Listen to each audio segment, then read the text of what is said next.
Fathers day సందర్భంగా రాష్ట్ర గృహ నిర్మాణ, సమాచార శాఖ మంత్రి కొలుసు పార్థసారథి తన తండ్రి కొలుసు పెదరెడ్డయ్య ద్వారా ఎంత స్ఫూర్తిని పొందారో వివరించారు. చిన్నతనంలో చదువు, కాంట్రాక్టుల విషయంలో తన తండ్రి ఎంతగానో వ్యతిరేకించారని, ఆయనపై కోపంతో నేను మాట్లాడలేదని మనసులో మాట చెప్పారు. వారసత్వ రాజకీయాలను నా తండ్రి ఎప్పుడూ ప్రోత్సహించలేదన్నారు. కాని రాజకీయాల్లో, వ్యాపారాలు, కాంట్రాక్టులు నిర్వహించడంలో నా ఎదుగుదల మాత్రం తన తండ్రి మాత్రమే కారకులన్నారు. దేశ ప్రధానిగా బాధ్యతలు నిర్వహించిన పివి నరసింహారావు గారు నా తండ్రి కొలుసు పెదరెడ్డయ్య గారి గురించి చెప్పిన మాటలు ఇంకా నాకు గుర్తున్నాయన్నారు. ఆయన ముక్కుసూటితనం, తాను ప్రాతినిధ్యం వహించిన నియోజకవర్గానికి, నమ్ముకున్న కులానికి ఏదో ఒకటి చెయ్యాలన్న తపనే నా తండ్రి రాజకీయంగా ఎదుగుదల లేకుండా చేశాయని తన మనసులో మాట చెప్పారు. ఆయన బందరు ఎంపీగా ఉన్నప్పుడు నూజివీడు నియోజకవర్గంలో కమ్యూనిటీ హాల్స్, వాటర్ ట్యాంకుల నిర్మాణం చేశారని గుర్తుచేశారు. ఈ సందర్భంగా మంత్రి పార్థసారథి తన కుటుంబ నేపథ్యాన్ని కూడా తెలియజేశారు. నా తండ్రి కొలుసు పెదరెడ్డయ్య గారిని సాక్షాత్తూ ఒక దేశ ప్రధానిగా పనిచేసిన వ్యక్తి ప్రశంసించడం నా జీవితంలో మర్చిపోలేని మధురమైన అనుభూతి అని జేపీ న్యూస్కు తెలిపారు. తన స్వంత గ్రామమైన తారకంపాడులో కొలుసు పెదరెడ్డయ్య గారి పేరుతో ఒక పాఠశాలను నిర్మించి అనాథలు, పేద విద్యార్థులకు ఉచితంగా విద్యను అందించనున్నట్లు చెప్పారు. పాఠశాల నిర్వహణకు ₹1 కోటి డిపాజిట్ చేయనున్నట్లు తెలిపారు. నేనంటే కొంచెం బాగా అటాచ్మెంటు, పెద్ద కొడుకుగా కానీ ఏదైనా కానీ బాగా అటాచ్మెంట్గా ఉండేవాళ్ళు. బట్ ఆయన ఎక్కువగా నేను ఇబ్బందులే పెట్టా నా చిన్న వయసులో. అంటే ఆయన ఆశించిన విధంగా చదువుకోకుండా కానీ, ఆయన ఆశించిన విధంగా క్రమశిక్షణగా ఉండకపోవటం కానీ, ఏదైనా కారణం కానీ కొంచెం కోపమే ఎక్కువ తెప్పించాను ఎక్కువ కాలంలో. కానీ ఎంత కోపం తెప్పించినా, ఆయన కోపానికి నేను గురైనా కూడా నా మీద అందరికంటే కూడా ఎక్కువ ప్రేమ. ఒకానొక దశలో ఎప్పుడో అంటే ఎంత మనోధైర్యం ఇచ్చేవాడంటే, ఒకప్పుడు ఏదో నేను ఇంజనీరింగ్ కోయంబత్తూరులో జాయిన్ అయ్యాను. అక్కడ ఎందుకో నాకు అసలు అక్కడికి వెళ్తానికి ఒక రిలక్టెన్స్ వచ్చేసింది. నేను ఇక్కడికి ఏమో ట్రాన్స్ఫర్ రావట్లా సీటు. వీళ్ళకి బాగా డిప్రెషన్కి అయ్యే పరిస్థితికి వస్తే ఆయన పిలిచి, ఏంట్రా భయపడతావు, నీకేంట్రా నేను ఉన్నాను కదా, చక్కగా కంపెనీకి డైరెక్టర్ని చేస్తాను, ధైర్యంగా దర్జాగా ఉండు అని. అంటే అంటే ఏ విధంగా నైతికంగా, నైతికత కాదు, వాత్సల్యం ఎట్లా చూపించేవాడని ఆ ఉదాహరణ. నువ్వు ఎందుకు డిప్రెస్ అవుతావు, చదువుకోకపోతే కొమ్మలు మునిగిపోతాయా, లేకపోతే సీట్ రాకపోతే మళ్ళీ చదువుతావు, మళ్ళీ ఫ్రెష్గా జాయిన్ అవుతావు, అంతేగాని ఏంటో ట్రాన్స్ఫర్ రాకపోతే డిప్రెస్ అవుతావు ఏంట్రా అని అట్లా ఆ విధంగా అంత ఇదిగా చేసేవాడు. అంటే ఆయన ఆలోచన తీరు వేరు. ఇప్పుడు ఏంటంటే మన పిల్లల్ని అన్ని విధాలా ప్రోత్సహించి మనమే వెనకాలండి వాళ్ళని ముందు తోస్తూ ఉంటాం. కానీ ఆయన టోటల్గా నన్ను వెనక్కి తోస్తా అది బాల్ని కొట్టి గట్టి పడతారు, అటువంటి విధానం ఆయన. నేను సొంతంగా వ్యాపారం చేస్తానంటే అన్ని కష్టాలు పెట్టేవాడు, నన్ను చేసేవాడు కాదు, నాకు ₹1 కూడా ఇచ్చేవాడు కాదు. వెళ్ళి మా అమ్మని అడిగి, అమ్మ అంటే నేను కాలేజీలో ఉన్నప్పుడే కాంట్రాక్ట్లు స్టార్ట్ చేశా, మా నాన్న మీద కోపంతో చేస్తే డబ్బులు ఇచ్చేవాడు కాదు. మనకి కాలేజీలో డబ్బులు ఎక్కడి నుంచి వస్తాయి, ఇస్తే ఎవరో ఒకటి ఇస్తేనే కదా.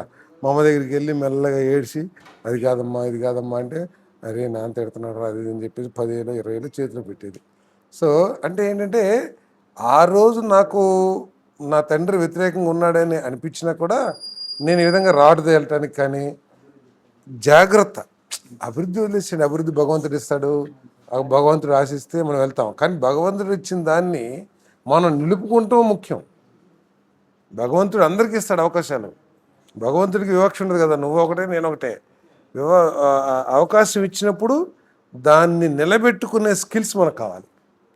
సో నాకు ఆయన లేనప్పుడు నాకు ఎక్కువ అనిపిస్తుంది, అటువంటి ట్రైనింగ్ ఇస్తాం మూలంగా కొంచెం జాగ్రత్తగా కానీ రెచ్చిపోయి హెచ్చులకి షోకులకి వాటికి వీటికి ఖర్చు పెట్టుకున్నాడు నాకు దృష్టి.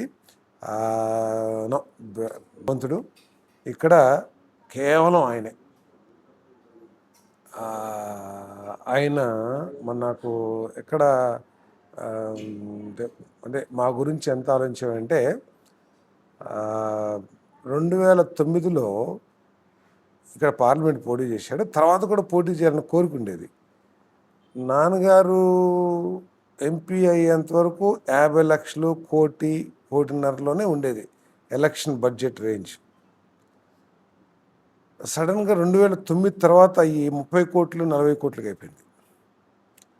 ఆయనకి పోటీ చేయాలని కోరుకున్న ఆయన భయం ఒక్కటే, నా పిల్లలకి అన్యాయం చేస్తానేమో నేను. అంటే ఇప్పుడు అగ్రవర్ణాలు ఉన్నాయనుకోండి, వాళ్ళకి అన్ని విధాల సహాయాలు వస్తాయి. ఫైనాన్షియల్గా కానీ, లేదా వ్యాపారం చేస్తానుకోండి, పెట్టుబడి కానీ, లేకపోతే ఏదైనా గవర్నమెంట్లో ప్రాబ్లం వచ్చిందనుకోండి, వాళ్ళ చుట్టమో, బంధువో, ఫ్రెండో, కులస్తుడో ఏదో ఒక హై పొజిషన్లో ఉండి వాళ్ళని లేపుతారు. బట్ మనకి బీసీలకి, ఎస్సీలకి అటువంటి అవకాశం ఉండదు కదా. మనమే ఎక్కడో ఏకో నారాయణలాగా ఎక్కడో ఒకళ్ళు ఇద్దరం ఉంటాం. సో నేను వాళ్ళకి అన్యాయం చేస్తానమ్మా 20-30 కోట్లు ఆయనకి పెద్ద కష్టం కాదు. సంపాదించుకుంది ఆయనే, ఎక్కడ వాళ్ళ తాతని వాళ్ళ నాన్న నుంచి వచ్చింది కాదు. బట్ స్టిల్ ఆయన టికెట్ 2014లో అవకాశం ఉన్నా కూడా వద్దులేని చెప్పేసి, అంటే కుటుంబం, పిల్లలు అంటే ఎంత అంటే అందరికీ ఉంటుంది, దాంట్లో పైకి వచ్చాడు. ఏ రాజకీయాల్లో మీకు తెలిసింది, ఆయన ఎప్పుడు ఫైటరే కదా. ఆయన లైఫ్ అంతా ఫైటింగే. చదువుకునేటప్పుడు వాళ్ళ అమ్మా నాన్న కొంచెం బాగా గొర్రెలు కాసుకున్నాడు, చాలా చిన్న స్థాయి కదా, చదువుకోవద్దని. చదువుకుంటే ఏమొస్తుందనో, లేకపోతే ఇల్లిటరసీనో, లేకపోతే తెలుసో తెలియకో, వద్దు చదువు ఎందుకు, నువ్వు వద్దు, నేను చదివించను అని చెప్పేసి కూలికి వెళ్ళమని ఫీజులు అవి కట్టకపోతే అలిగి పడుకుంటే ఎలుగు కూడా కరిసి ఏలుకి ఇప్పటికి ఉండేది. అంటే మొండికేసి కరుస్తున్నా కదా, తెలియక ఉండని నేను అనలా, అంటే అంత మొండుడు అన్నమాట. రక్తం వచ్చినా కూడా అలిగేసి, ఇక అప్పుడు వాళ్ళ మేనమామ లక్ష్మీ గారిని ఉండేవాళ్ళు, ఆయన కటా సత్యనగర్ దగ్గర తీసుకెళ్ళి,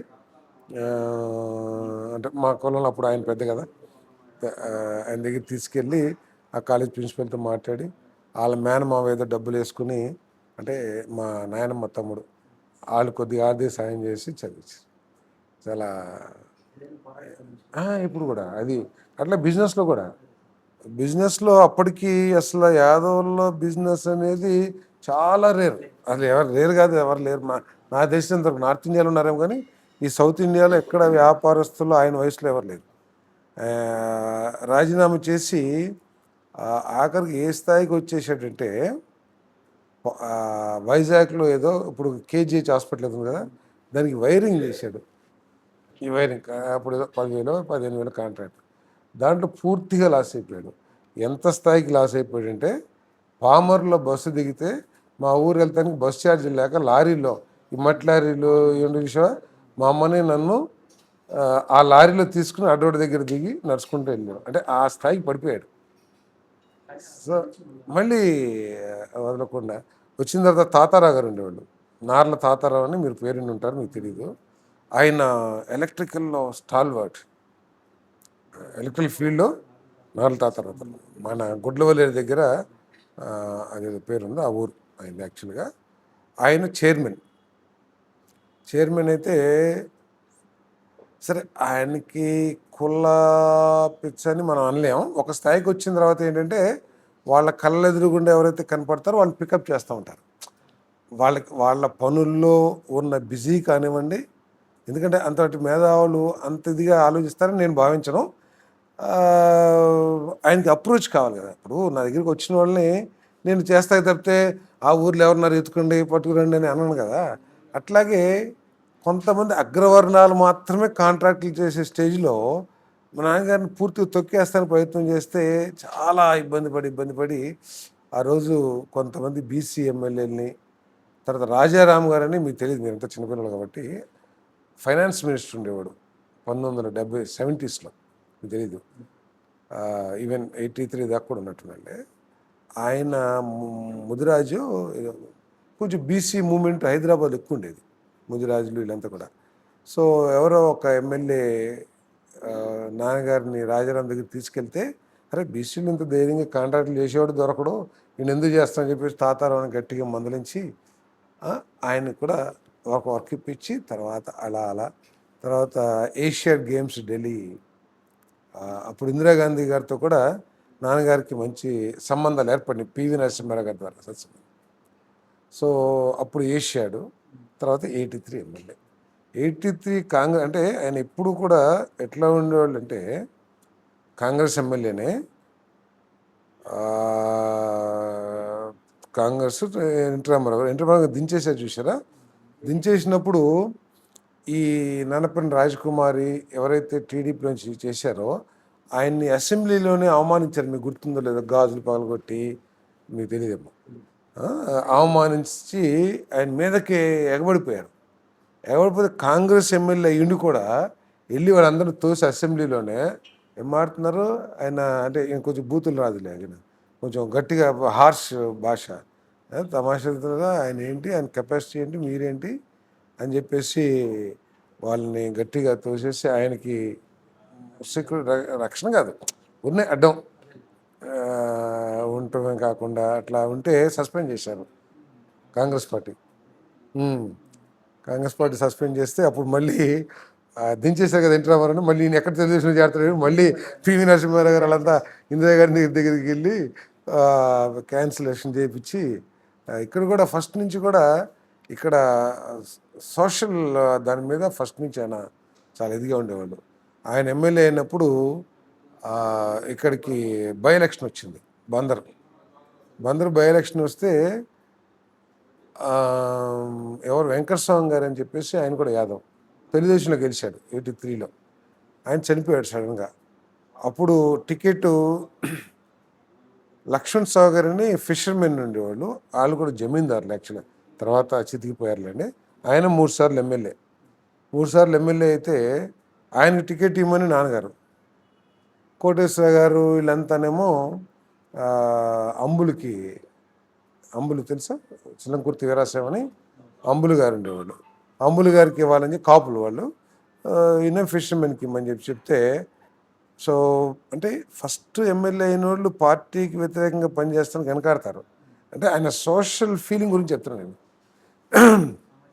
సామాజిక న్యాయంగానే ఆ ఫైటింగ్ బాధ్యతని కాదు, అంటే ఆ కసి, సామాజిక న్యాయం కావాలని ఆయన్ని లక్ష్మణ్ స్వామిని పోటీ నిలబెట్టి మొత్తం ఖర్చు ఇన్నే పెట్టి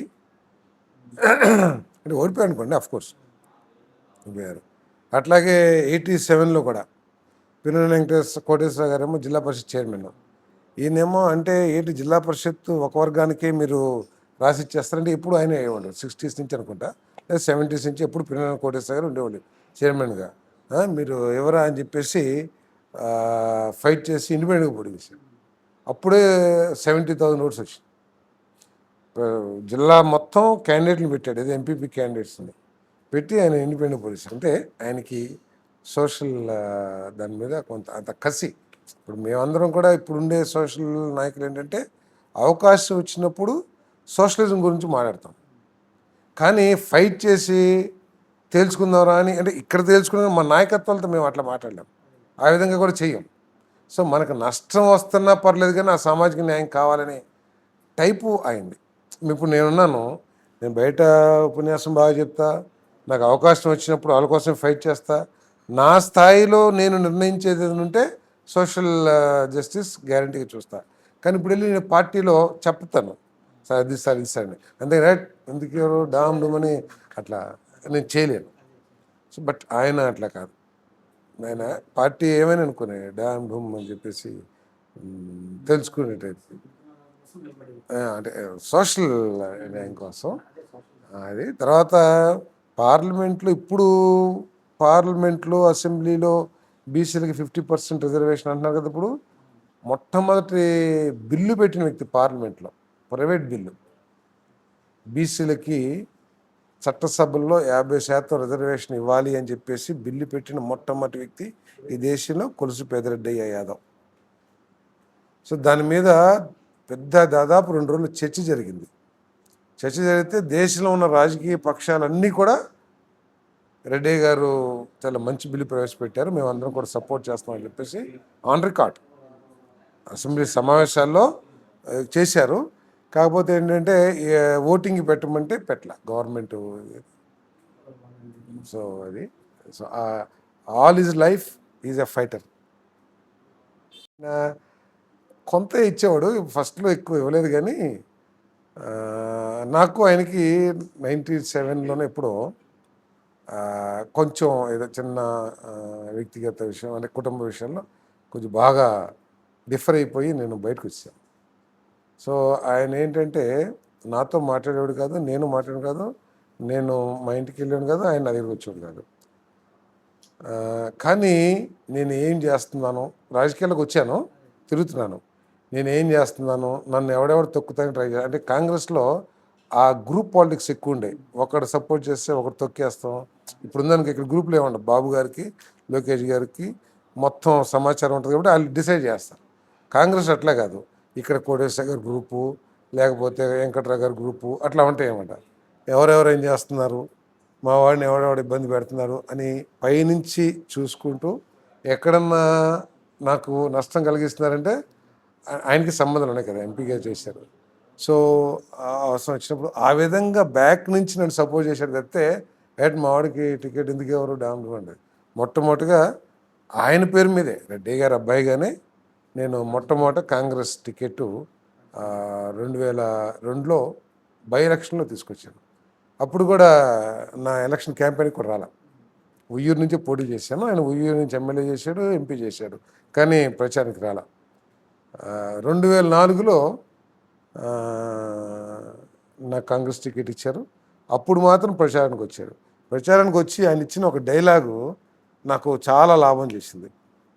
ఏంటంటే మన పండు గారు నా మీద పోటీ, తెలుసు చలసాని పండు, రంగా గారి అతిలో ముద్దాయి. ఆయన వచ్చారు. సరే నేను నామినేషన్ వేసేటప్పుడు నామినేషన్ కోసం వచ్చారో మరి ఎందుకు వచ్చారో కానీ నా జీప్ ఎదురుగుండా ఏదో ఒక షాప్లో, ఊరంతా ఆయనకి తెలిసిందే కదా, ఆయన ఎమ్మెల్యే కాబట్టి, అక్కడ కూర్చుని ఉంటే నేనే నాగారు రండి అని చెప్పేసి పైకి పిలిచి నేను వద్దురా మీరు నువ్వు చూసుకొని అంటే బలవంతంగా అందరూ కూడా రెడ్డి గారు రావాలి, రెడ్డి గారు రావాలని చెప్పించాడు. సో ఆయన మాట్లాడుతూ ఒకటే డైలాగ్ చెప్పాడు, మా అబ్బాయి 2002లో కూడా పోటీ చేశారు, అప్పుడు అన్నే విజయలక్ష్మి గారి మీద, అన్నే బాబురావు గారి మీద పోటీ చేశాడు. అన్నే బాబురావు గారు ఒక సాంప్రదాయ కుటుంబం, ఒక రైతు కుటుంబం, సమాజానికి కీడు చేయని కుటుంబం, కాబట్టి నేను రాలా, ఎవరో కూడా గెలుస్తారులేని. ఈరోజు ఈ పండు ఉన్నట్టు చూసారా, వీడు గెలిస్తే సమాజానికి చీడపురుగులు అంటాడు. రంగా హత్య కేసులో లేకపోతే మర్డర్ కేసులో సమాజానికి చేటు కాబట్టి నేను వచ్చానని చెప్పాడు. అది చాలా అప్పటికేంటంటే పండు అంటే భయం అందరికీ. సో అంత ఓపెన్గా చెప్పేసరికి కొంచెం అది నాకు చాలా ఎన్నికల్లో ఆయన ఎప్పుడు కూడా కొంచెం నిర్మోహమాటంగా మాట్లాడేది. సో ఏదేమైనా సరే నా ఈ స్థాయి కానీ మా కుటుంబ స్థాయి కానీ పూర్తిగా ఆయన మూలంగానే మేము ఈరోజు ఈ స్టేజ్లో ఉన్నాం. దాంట్లో భగవంతుడి పైనుంచి భూమి మీద కేవలం ఆయన ఆశీస్సులు. ఆయనకి మొట్టమొదటి నుంచి కూడా నూజివీడు అంటే ఎందుకో కొంత ప్రేమ. ఆయన పార్లమెంట్లో ఉన్నప్పుడు కూడా ఎక్కువగా ప్రతి ఊర్లో కూడా ఒక దాన్ని ఏమంటారు కమ్యూనిటీ హాల్స్ ప్రతి ఊర్లో కూడా ఎక్కువ ఇచ్చాడు ఇక్కడ. సో ఎక్కువగా కూడా వాటర్ ట్యాంకులు మీరు కూడా ఇప్పుడు వెరిఫై చేసుకుంటే చెప్తారు, బోర్లు కానీ వాటర్ ట్యాంకులు కానీ కమ్యూనిటీ హాల్స్ కానీ బీసీ ఎస్సీ ఏరియాస్లో ఇచ్చింది రెడ్డి గారు ఎంపీగా, ఎంపీ లాడ్స్ పెట్టి. ఆయనకి ఎందుకు ఇక్కడ కొంచెం ఎందుకు అటాచ్మెంట్తో ఉండేవాళ్ళు, ఇక్కడ బీసీలు ఎక్కువగా కూడా ఆయనతో అటాచ్మెంట్తో ఉండేవాళ్ళు. సో అదొకటి. అంతేకాకుండా ఆయన కూడా కష్టపడి చదువుకున్నాడు కాబట్టి ఏదో ఒకటి చేయాలనేది నాకు అభిప్రాయం ఆయన పేరు మీద. సో దాని మూలంగానే ఆయన చదువుకోవటానికి ఏ కష్టాలు అయితే పడ్డాడో, ఏ ఆర్థిక సమస్యలు అయితే ఆయన చదువుకి అడ్డంకిగా ఆయన అనుభవించాడో దాన్ని దృష్టిలో పెట్టుకుని ఆయన పేరు మీద పేదవర్గాలకి ఏదైనా చదువుకుంటానికి నా వంతు సహాయం చేయాలనే ఉద్దేశంతో మరి నారా లోకేష్ విద్యామృతం అని కానివ్వండి, ట్యూషన్స్ కానివ్వండి, అదేవిధంగా స్కాలర్షిప్లు కానివ్వండి, అదేవిధంగా IIIT అదే నారా లోకేష్ విద్యామృతం స్నాక్స్, అదేవిధంగా ఈ IIT ఇప్పుడు రిజల్ట్స్ ఇంకా వచ్చినట్లేవయ్యా అవి కానీ ఇవి ఇచ్చే కార్యక్రమం చేస్తా ఉన్నాను. ఆయన పేరు మీద ఇంకోటి కూడా నేను ప్లాన్ చేస్తున్నాను. మా ఊరి దగ్గర ఆయన స్మృతివనం ఒకటి నిర్మించి ఒక స్కూల్ నిర్మాణం చేసి ఆ స్కూల్కి 1 కోటి రూపాయలు కార్పస్ ఫండ్గా ఏర్పాటు చేసి ఏదో ఒక ఎన్జిఓ లయన్స్ క్లబ్బో లేకపోతే కొంచెం ఎస్టాబ్లిష్ ఏదో ఆల్కీలకి ఇస్తే 30 సంవత్సరాల తర్వాత మానేసేసి ఇప్పుడు నేను యాక్టివ్గా ఉన్నాను, రన్ చేయొచ్చు స్కూలు. కానీ నేను వయసు అయిపోయినా ఇంకా 10-15 సంవత్సరాలతో వీళ్ళు రిటైర్. తర్వాత మా పిల్లలు చేస్తారో చేయరో మనకు తెలియదు. సో అట్లా కాకుండా స్కూల్ నిర్మాణం చేసి ఆర్ఫన్స్కి ఈ పేద పిల్లలకి స్కూల్ పెట్టాలని ఆలోచన చేస్తున్నాను. ఆ స్కూల్ ₹1,00,00,000 కార్పస్ ఫండ్తో లయన్స్ క్లబ్ వాళ్ళతో కూడా మాట్లాడాను నేను. మాట్లాడితే తీసుకుంటామండి, ఏదైనా రేర్గా తక్కువగా తీసుకుంటాం, కానీ మీరు అంత ఇదిగా చేస్తుంటే తప్పకుండా తీసుకుంటామన్నారు. ఆ విధంగా చేయాలనేది నా సన్నిహితం. నిజంగానే ఆయన కూడా నన్ను తండ్రి భావంతోనే నన్ను ప్రేమించేవాడు. అన్ని విధాలు కూడా నాకు కాంగ్రెస్ పార్టీలో తగ్గింది. ఒకరోజు ఇట్లాగే పాఠశాలది సారథి ఎక్కడున్నావు, నన్ను ఏమైనా లేక్వీ గెస్ట్ హౌస్ దగ్గర తీస్తావా అన్నాడు. గురుగారు బలివాడే ఎక్కడున్నారు మీరంటే అసెంబ్లీ బేగంపేట దగ్గర రైల్వే లైన్ పక్కన ఆయన ఇల్లు లేదు, పెంట్ హౌస్ ఉండేది. అక్కడ ఉన్నాను సార్, వస్తానంటే వస్తాను గురుగారు అని వెళ్ళాను. వెళ్తే ఎక్కడికి వెళ్ళాలి గురుగారు అంటే లేక్వీ గెస్ట్ హౌస్ కాదు. సో లేక్వీ గెస్ట్ హౌస్ దిగేటప్పుడు నేను ఊరిని అడిగాను,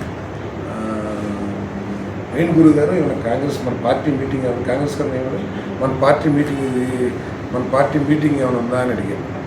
2001 or 2001 అంటే లేదు సార్ మీటింగ్ ఏం లేదు, టీవీ నరసింహారావు గారు వచ్చారు, ఆయన కలుద్దామని వచ్చాను అన్నాడు. గురుగారు నేను కూడా చూడొచ్చా ఆయన, నేను ఎప్పుడు కలలేదు, నేను కూడా చూడొచ్చా అన్నాడు. నేరా కార్ పార్క్ చేసి కే కేశవరావు గారు తెలంగాణ లేడీస్ కూర్చున్నారు. సార్ మేము అట్లా పక్కన కూర్చున్నాం, వాళ్ళు ఇట్లా కూర్చున్నారు, ఆయన మాట్లాడుకుని వెళ్ళిపోయారు. నేను ఇక్కడి నుంచి వచ్చిందా ఏంటంటే అన్నారు. లేదు సార్ మీరు ఉన్నారంటే వచ్చాను అని మాట్లాడు కదా, సైలెన్సే ఉంటుంది ఆయన దగ్గర. అంటే మెల్లగా నన్ను పరిచయం చేశారు. సార్ పాఠశాలకి మన రెడ్డి కొడుకు సార్ ఇట్లా తడుగుతారు. అప్పుడు 99 ఎలక్షన్ ట్రై చేశాను. అయితే వెంకట్రావు గారు చెప్పారు, సారథి 99 మన అసెంబ్లీ ఎలక్షన్స్లో ఉయ్యూరు టికెట్ అడిగారు సార్, కానీ కావూరు సాంబశివరావు పిల్లల కోటేశ్వరరావు ఇవ్వలేదు, యాదవ్ కోట కింద మొద్దుపేట వెంకటేశ్వరరావుకి ఇచ్చారు, అది మేము ఓడిపోయాడు అని చెప్పేసి చెప్పాడు. వెంకట్రావు మనం కుటుంబ పాలన అంటాం, కానీ కొన్ని కుటుంబాలకు మాత్రమే సమాజంలో గుర్తింపు ఉంటుంది. కృష్ణా జిల్లా యాదవుల్లో కటారి సత్యనారాయణ కుటుంబానికి ఏ కుటుంబానికి గుర్తింపు ఉంటుంది, ఇస్తే పోయేది కదా అన్నాడు. మళ్ళీ ఒక 5 నిమిషాలు సైలెన్స్, ఏదో ఆయన ఇట్టవుతూ ఉంటాడు, ఈయన కాంపోజిట్. మళ్ళీ అన్నాడు, సార్ది చాలా మంచోడండి, రెడ్డిలాగా కాదు. అంటే ఏంటంటే మా నాన్నగారిని తగ్గించాలి, నన్ను కొంచెం ఏదో కుర్రాడు మంచోడు అని చెప్పాడు. ఆయన అన్నాడు, వెంకట్రావు రెడ్డి గురించి నీకేం తెలుసని నువ్వు అట్లా అన్నావు అన్నాడు.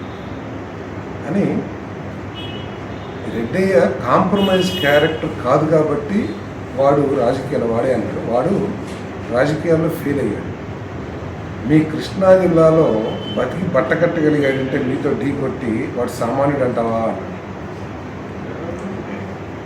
వాడు కాంప్రమైజింగ్ అయ్యే క్యారెక్టర్ లేదు కాబట్టి వాడు రాజకీయాల్లో ఫెయిల్ అయ్యాడు, అనుకున్నంత సక్సెస్ కాలేకపోయాడు. వాడు పులి. నేను దేశంలో అభిమానించే క్యారెక్టర్స్లో రెడ్డే క్యారెక్టర్ కూడా ఒకటి తెలుసా అని ఈయన షాక్. జనరల్గా కాంగ్రెస్ పార్టీ సీనియర్ లీడర్లు అందరూ మా నాయగారిని వ్యతిరేకిస్తారు, ఎందుకంటే ఇట్లా కొంచెం విమర్శలు మాట్లాడారు. సో బై ప్రామిస్ ఆయనకి లోపం లేదు, ఆ మాటలు చెప్తానికి వెంకటరావు లేదు. చాలామంది చెప్పాను నేను అప్పుడు, కానీ అది అప్పటికి నాకు మా నాన్నగారికి అసలు మాటల్లో ఎక్కడ ఎదురుపడితే కూడా పలకరించే రిలేషన్స్ కూడా లేదు. ఆ మాటలు నన్ను చాలా, అంటే ఆయన కొడుగ్గా నాకు గర్వం అనిపించింది. ఎందుకంటే ప్రధానమంత్రి చేసిన వ్యక్తి దేశ గతిని మార్చిన వ్యక్తి. ఇది రిఫార్మ్స్ తీసుకొచ్చి 90 to 95 బ్యాంకులు కానీ అన్ని విధాలు కూడా ఆయన తీసుకొచ్చిన విధానాలను ఈరోజు కొనసాగించి ఇంకా ముందు తీసుకెళ్తాం. సో అటువంటి వ్యక్తి నా తండ్రి గురించి అట్లా మాట్లాడటం నాకు చాలా గర్వం అనిపించింది. ఐ ఫెల్ట్ నాకు ఆయన మీద ఎంత కోపం అన్నా కూడా ఆ రోజు మాత్రం ఐ ఫెల్ట్ వెరీ హ్యాపీ.